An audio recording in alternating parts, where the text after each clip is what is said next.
The power of letting go. Stoic Tranquility. There are evenings when nothing dramatic happens. No shouting, no visible ending, no great collapse. And yet, something inside you feels tired. You sit in silence. You look at your phone. At an old message. At a name you no longer want to search for, but still do. You tell yourself it is over. You tell yourself you have accepted it. You tell yourself you should be stronger by now. But deep down, something still holds on. Not because you want pain, not because you enjoy remembering, but because some part of you still does not know how to release what once mattered so deeply. Have you ever carried something long after it ended? A disappointment, a betrayal, a conversation that never left your mind.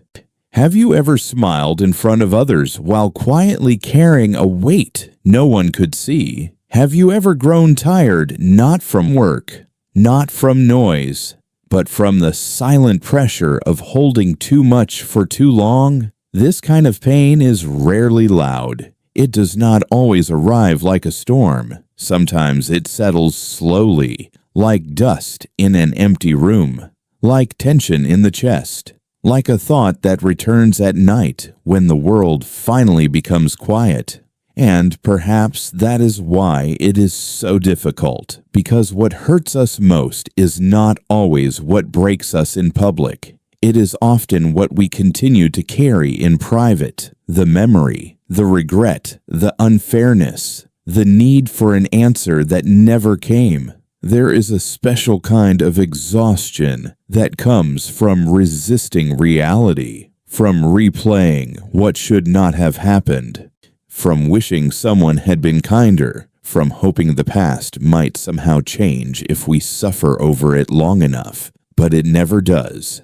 And still, we hold on. We hold on to words, to moments, to people, to versions of life that are already gone. Not because we are weak, but because letting go feels strange at first. It feels like surrender. It feels like losing. It feels like saying that what hurt us mattered and still mattered too much. But maybe letting go is not weakness. Maybe it is not forgetting. Maybe it is not pretending nothing happened. Maybe it is something quieter, something deeper.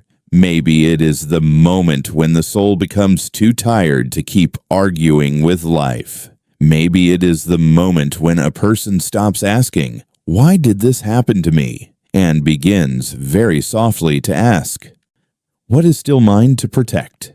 Not everything can be repaired. Not everything can be explained. Not everyone will understand the wound they left behind. And that is where the deeper struggle begins. Not in the event itself, but in the silent battle between pain and peace. If you have been carrying something for a long time, if your heart has been tight in ways you cannot explain, if your silence has become heavier than words, then perhaps this is the conversation you did not know you needed. Not a lesson, not a command, just a quiet place to sit with the truth. And perhaps to begin loosening your grip on what has been gripping you. Because before tranquility can enter, something within us must first learn how to release. And that is where we begin. Sometimes the wound is not only in what happened, it is also in what we begin to believe because of it. Someone speaks to us with coldness. Someone ignores our effort. Someone leaves without explaining. Someone we trusted becomes careless with our heart. And, slowly, a deeper thought appears. Maybe I was not enough. Maybe I was too easy to forget. Maybe their cruelty says something about my worth.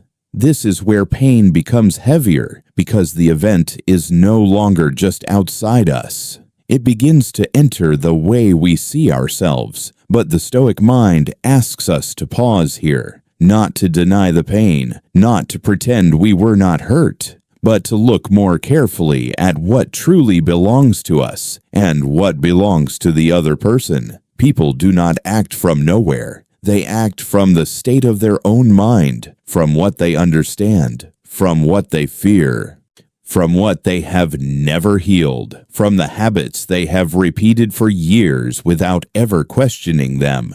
A person who lies often does not lie because you are unworthy of truth. They lie because truth requires courage they may not yet possess. A person who humiliates others does not do so because others deserve humiliation. They do it because their own inner world has become dependent on pride, control, or insecurity. A person who withholds kindness does not always do it because you are hard to love. Sometimes they simply do not know how to give what they never learned to carry within themselves. This does not excuse harm, and it does not make injustice beautiful, but it changes where we place the meaning. The behavior of others reflects their perception, their condition, their inner order or inner chaos. It is a mirror of their character, not a final verdict on yours. This is difficult to remember because pain is persuasive. When someone close to us speaks carelessly, the heart does not respond like a philosopher. It responds like a human being. It trembles. It questions. It absorbs. A daughter hears harsh words from her father not once but many times. He speaks with anger. He criticizes everything. Nothing she does seems right. After a while, she no longer hears only his voice. She begins to carry it inside her own mind. But his harshness may come from a life he never understood, from disappointments he buried instead of healed, from a belief that hardness is strength, from a world inside him that became rigid long before she was born. His behavior affects her deeply, yes, but it does not define her value. Or think of a friendship. You are present, loyal. You listen when they suffer. You show up when no one else does. Then one day, when you need honesty, they disappear. Or worse, they betray your trust. And the first wound is the betrayal itself. But the second wound is the story that follows. Perhaps I cared too much. Perhaps I was foolish. Perhaps I was not worth staying true to. Yet what if their betrayal is not proof of your lack, but proof of their weakness? What if they chose comfort over integrity? What if they feared accountability? What if they lacked the discipline to honor what was real? Again, this does not erase the hurt, but it returns the truth to its proper place. Even in ordinary social life, we see this everywhere. A stranger speaks rudely to a worker. Someone mocks another person online without knowing their story. A colleague dismisses someone quietly just to feel superior for a moment. These things happen every day, and each time the Stoic view invites us to notice something essential. Many people are not ruled by wisdom. They are ruled by impulse, by envy, by insecurity, by wounded pride, by unexamined thought. They react according to the quality of their inner life. And many inner lives are noisier than they appear from the outside. This is why one person can receive love and still respond with suspicion, why another can receive patience and still return irritation, why some people walk into peace and still carry conflict with them. They do not bring harm because you invited it. Often they bring harm because they have not yet learned how not to. There is a quiet freedom in seeing this clearly, not because it makes us untouchable, but because it helps us stop collecting false conclusions about ourselves. Their anger is not always about your failure. Their coldness is not always a measure of your lovability. Their disrespect is not always a reflection of your importance. Sometimes it is simply the visible form of their blindness. And still, even when we understand this in the mind, the heart does not immediately become calm. because knowing that someone acted from their own confusion does not instantly remove what their actions left behind. We may understand the source and still feel the sting. We may see clearly and still ache in silence, which leads us gently to the next and more difficult question. If their actions reflect them more than us, then why do we still hurt so deeply? The deeper pain is rarely caused by the moment alone. It is caused by what the moment touches, what it awakens, what it exposes in silence. A harsh word can hurt. A betrayal can wound. A rejection can stay in the body for a long time.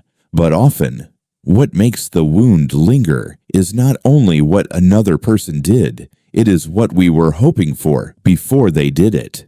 We suffer because somewhere inside us there was an expectation, not always spoken, not always even conscious, but present. We expected tenderness. We expected fairness. We expected to be seen correctly. We expected that love would be returned with care, that loyalty would be met with loyalty, that sincerity would be recognized. And when reality moves in another direction, the pain is not simple. It becomes layered. There is the pain of what happened. And then there is the pain of watching our inner image of life begin to break apart. This is why disappointment feels so heavy. It is not only the loss of a person, it is often the loss of a quiet hope we had placed inside them. A hope that they would understand. A hope that they would stay. A hope that this time things would be different. And when that hope collapses, something in us resists. Not because we are foolish, not because we are weak, but because the heart does not release easily what it once trusted deeply. We become attached not only to people, but to meanings, to the role we thought we had in someone's life, to the future we imagined, to the version of ourselves that felt secure when they were near. So when the wound comes, it does not remove only comfort. Sometimes it removes identity. It leaves a person asking in silence, "Who am I now? Without this bond, without this approval, without this place I thought I held."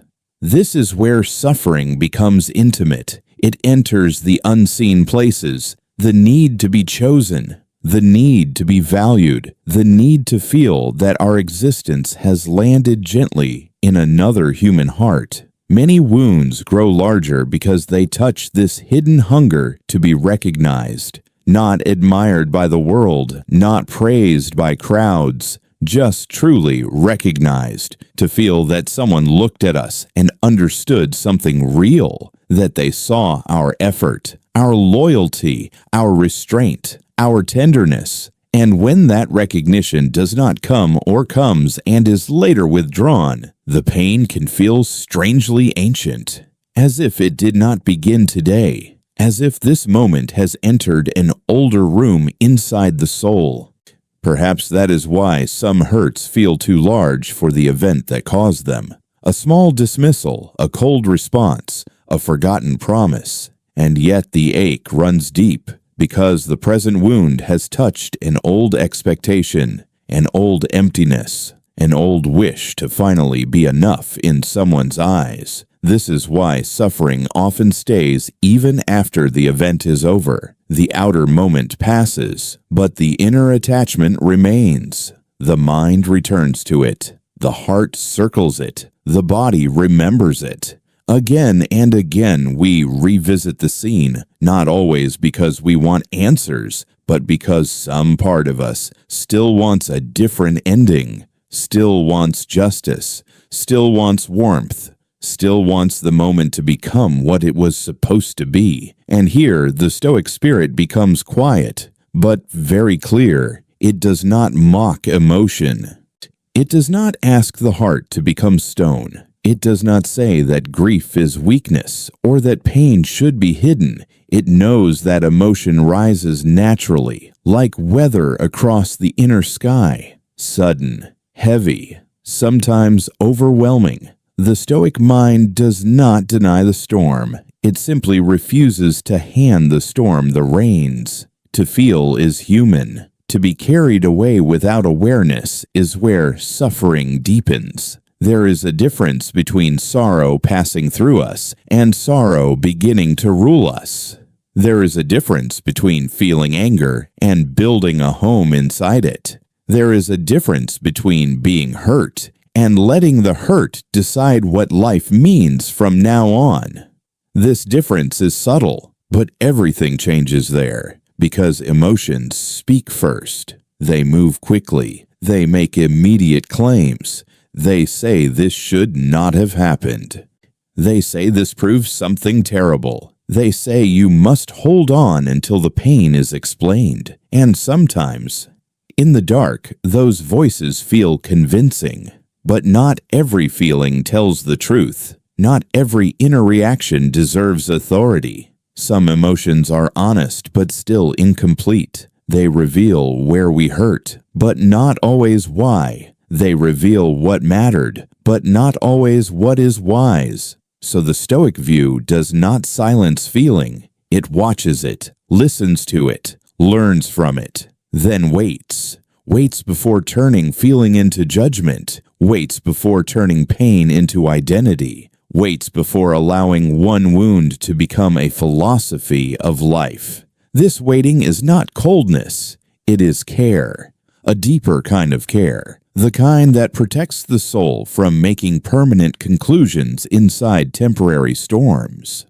Perhaps this is why letting go is never only about the other person. It is also about the expectations we wrapped around them, the meanings we placed on them, the permission we quietly gave them to define something precious in us. And when the wound remains, it is often because some part of the heart is still reaching for what reality has already withdrawn. Not loudly, not dramatically, just quietly, again and again. And maybe healing begins not when feeling disappears, but when we can sit beside it without obeying every word it says.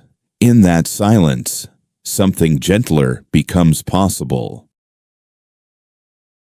So, what does calm look like when the wound is still fresh? When the mind still returns? When the heart has not fully loosened its grip? It rarely begins with one grand moment. More often, it begins in very small decisions, quiet ones. Almost invisible from the outside. A person says something unfair. The old instinct rises to explain, to defend, to make them understand. But in that small pause, another possibility appears. Not silence from weakness, not withdrawal from fear, but the quiet recognition that not every misunderstanding needs to be corrected in order for inner balance to remain intact. This is one of the first movements of a Stoic life, to notice the difference between what disturbs the moment and what truly deserves the energy of the soul. Imagine a woman standing in her kitchen after a difficult conversation with a family member. The words were sharp. The tone carried old patterns. Nothing was solved. Part of her wants to replay everything to prepare a better response, to return to the moment and rebuild it in her mind. But she does not. She makes tea. She stands by the window. She lets the body settle before the mind makes another story. The outer situation has not changed. The other person may remain exactly the same.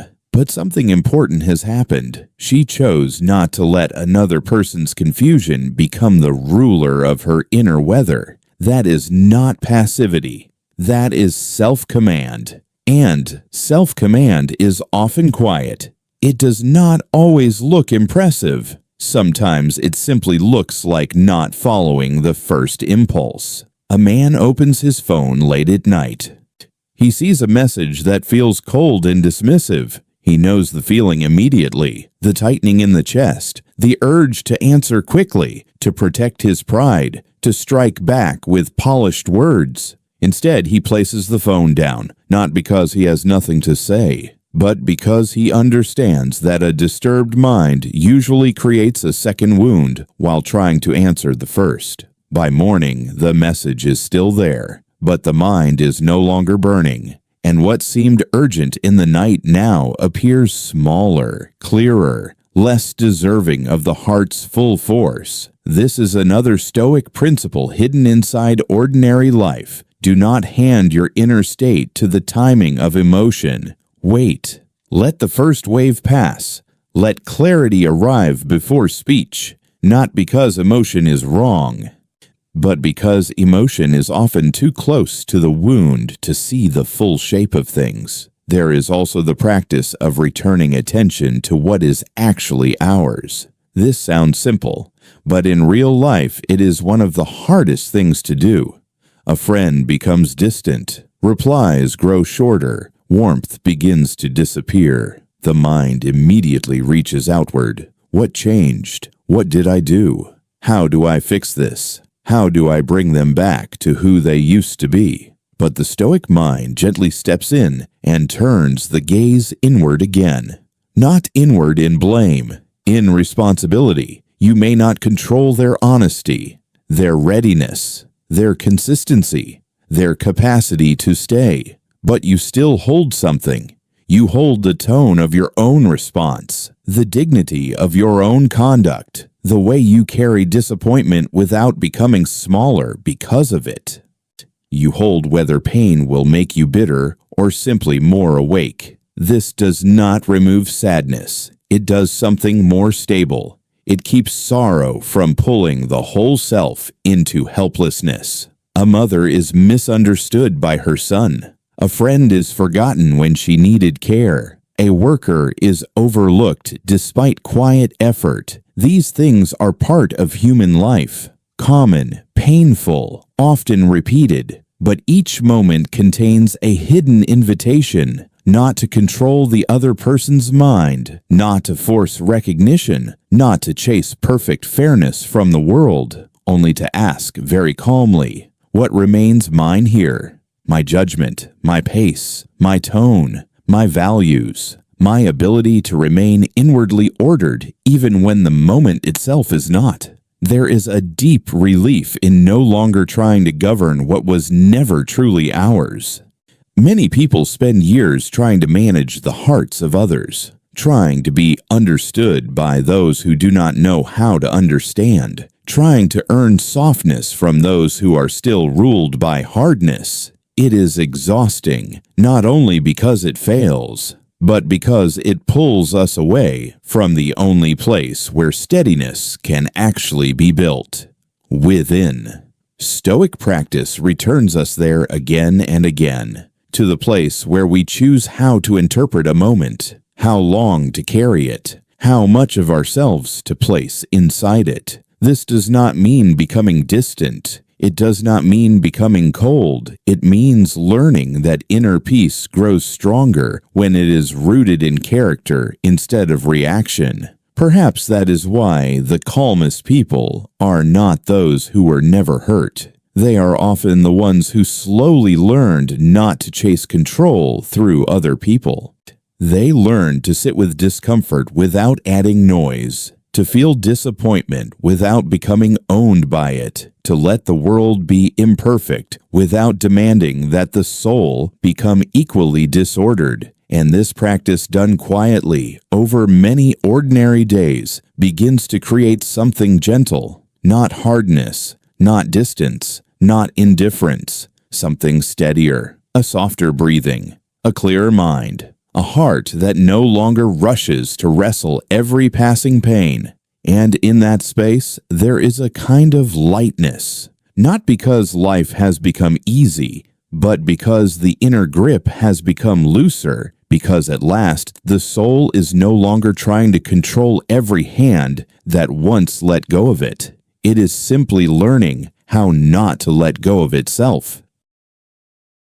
There comes a quiet point in life when a person begins to see how much energy has been lost in the need to win, not always in large battles, not always in public conflict, sometimes in a conversation, sometimes in a silence, sometimes in the private wish to be proven right by someone who no longer has the eyes to see clearly. For many people, victory sounds noble, it sounds strong, it sounds like dignity restored, but not every victory brings peace. Some victories leave the heart more restless than before. Some arguments are won outwardly, while something inwardly becomes more tired, more narrow, more burdened. This is why the Stoic spirit does not hurry toward triumph over others. It has lived long enough to understand a simple thing. Defeating another person and remaining inwardly untroubled are not the same achievement.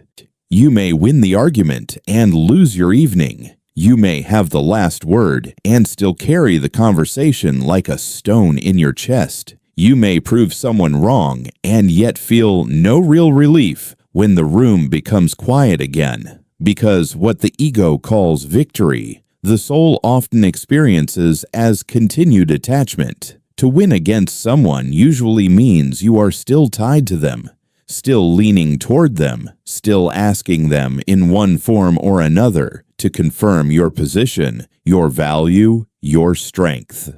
That is not freedom. Freedom begins elsewhere. It begins when a person no longer needs another mind to kneel in order for their own mind to stand upright. This changes everything. Because once you stop measuring peace by whether others agree with you, regret you, admire you, or finally understand what they did, the inner world becomes wider, more breathable. There is a maturity that only comes after many disappointments. It is the realization that some people will leave with their version of the story. Some will misunderstand you. Some will protect themselves with pride. Some will never admit the harm they caused. And yet, your life must still move. Your mornings must still arrive. Your mind must still remain a livable place. If peace depends on winning over every difficult person, then peace will always be delayed, always waiting, always outside the gate. But the Stoic heart learns that not every unfinished matter needs to be dragged to a final verdict. Not every wound requires a courtroom. Not every conflict requires a champion. Not every insult deserves a reply polished with intelligence. Sometimes the deepest strength is to remain untouched by the invitation to descend. A person speaks with bitterness. You notice it. You feel the old pull to correct, to expose, to return something equally sharp. But then another awareness appears. If I enter this, what exactly am I trying to win? Their respect? Perhaps they do not know how to give it. Their apology? Perhaps they are not yet built for honesty. My image in their eyes? Perhaps that image was never stable enough to hold any real weight. And with that, the need to fight begins to loosen. Not out of defeat, out of clarity. There is a great difference between stepping back because one is powerless and stepping back because one sees more than the conflict itself. One is resignation, the other is discernment.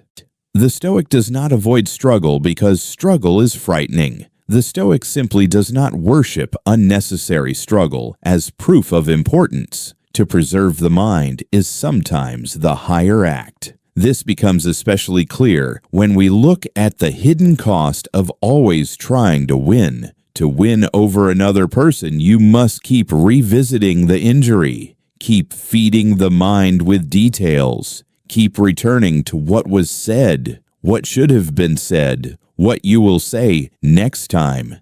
And little by little, your attention is no longer your own. It belongs to the conflict. Your body is sitting here, but your spirit is standing elsewhere in a room that has already ended, still speaking to someone who is no longer present. This is how many people lose years, not through one great tragedy, but through repeated inner arguments with those they cannot release. The Stoic path sees this and quietly asks a different question. Not, how do I defeat them? But, What would remain of me if I no longer needed to?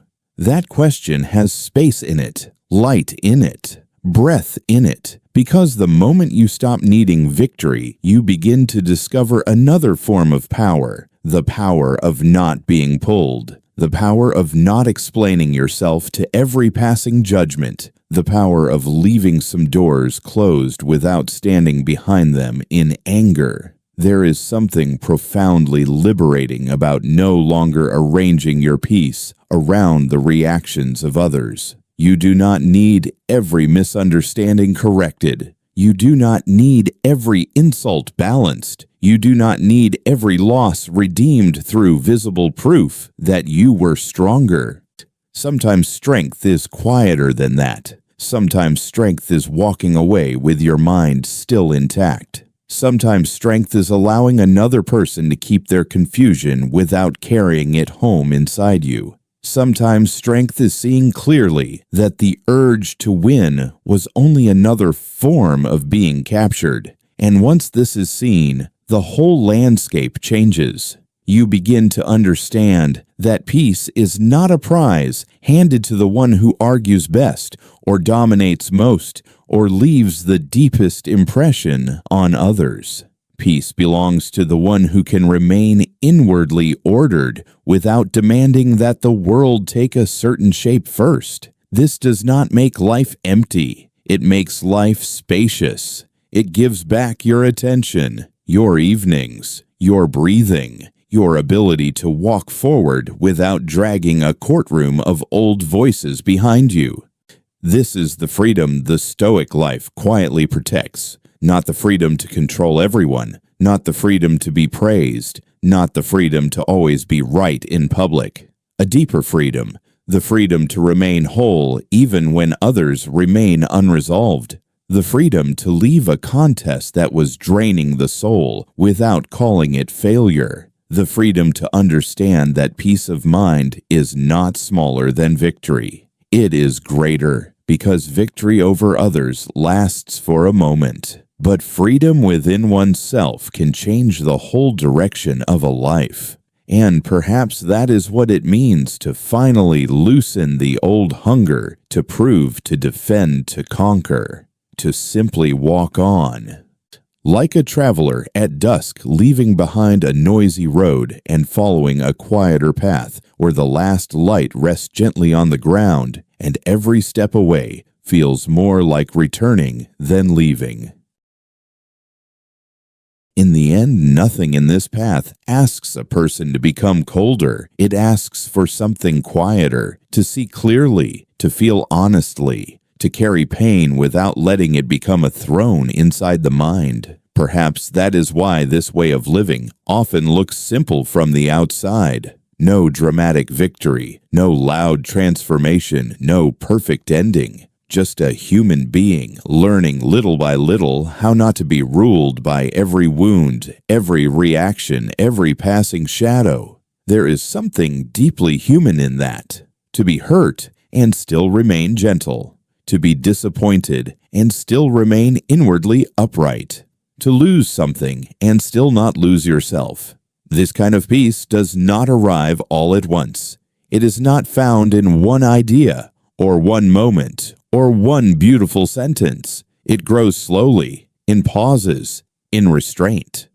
In the quiet decision not to return fire to every fire. It grows when the mind becomes less eager to chase what has already gone. It grows when the heart stops asking the world to explain itself before it agrees to be calm. And maybe that is the hidden dignity in all of this. Not that life suddenly becomes easy, but that the soul becomes less available to unnecessary suffering. The world will still change. People will still disappoint. Some doors will still close without warning. Some answers will never come. And still, there remains a way to live that does not collapse under every movement of fate. A way to remain present without becoming hardened. A way to let sorrow pass through without building a home for it. A way to remember that what is peaceful in us does not have to vanish just because something painful arrived. That may be enough. Not perfection, not immunity, just enough clarity to breathe differently, enough space to stop gripping the moment that already ended, enough stillness to notice that life is not asking us to carry everything forever, only to carry what is ours with honesty and with care. And then when it is time to set the rest down, perhaps this is what tranquility really is. Not the absence of pain, not the absence of memory, not a life untouched by loss, but a life in which the inner world is no longer constantly negotiating with what cannot be changed, a life in which silence becomes shelter instead of punishment, a life in which letting go is not erasing, it is simply making room again, room for breath, room for dignity, room for the kind of peace that does not need witnesses. And maybe tonight, somewhere in the quiet, someone listening to these words will not feel fully healed. Not yet. But perhaps they will feel a little less entangled, a little less afraid of what they still carry. Perhaps that is enough for one night, to sit with what is true, to loosen the fist around the past, to stop asking pain to become meaningful before allowing it to leave. There is no need to force the soul forward. Some things soften only in stillness. Some truths arrive only after the mind has grown tired of resisting them. And some forms of freedom appear so quietly, they are almost mistaken for nothing at all. A longer breath, a softer gaze, a thought that no longer burns the way it used to. That is how many endings happen, not with noise, but with less noise, not with certainty, but with less struggle. And maybe that is enough to call it wisdom, to know that peace does not always announce itself. Sometimes it simply enters when the fight inside us finally becomes tired of calling itself necessary. So we leave this here, not with a lesson, not with a command, only with a quieter understanding that the soul does not become free by holding on longer. It becomes free when it no longer needs to. And sometimes the deepest peace begins the moment nothing inside you tries to follow what has already gone.